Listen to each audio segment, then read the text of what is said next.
With just days to go, the race appears to be taking shape. A Democrat and a Republican continue to lead the field, but with millions of votes still to be cast, the question is whether these numbers will help solidify support or shift it.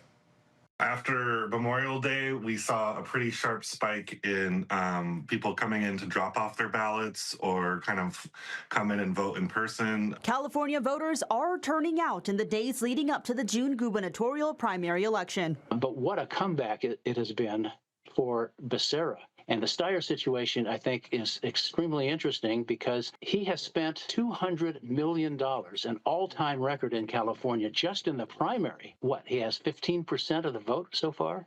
A new poll by the nonpartisan Public Policy Institute of California showing Democrat Xavier Becerra at the front of the pack of 8 leading candidates with 23% of likely voters. Republican Steve Hilton in second with 20% of likely voters, followed by Democrat Tom Steyer with 15%, Republican Chad Bianco with 13%, and Democrat Katie Porter with 12%. I think it's undisputed that we do have kind of a 3 leading candidates right now, Hilton, Becerra, and Steyer, and one would expect that these polls that are coming out will show different versions of that story. Politics often ever evolving, but the race to succeed Gavin Newsom has been especially turbulent. I think for Democrats in California, it has been pretty agonizing over the last several months. Former Democratic candidate Eric Swalwell was leading the field before he was forced out of the race following allegations of sexual assault, which he has denied. It just turned the entire campaign topsy-turvy. Democrat Katie Porter has also faced challenges on the campaign trail. Videos showing her clashing with a staffer and a reporter went viral, drawing unwanted attention to her campaign. It's her temperament that was in question,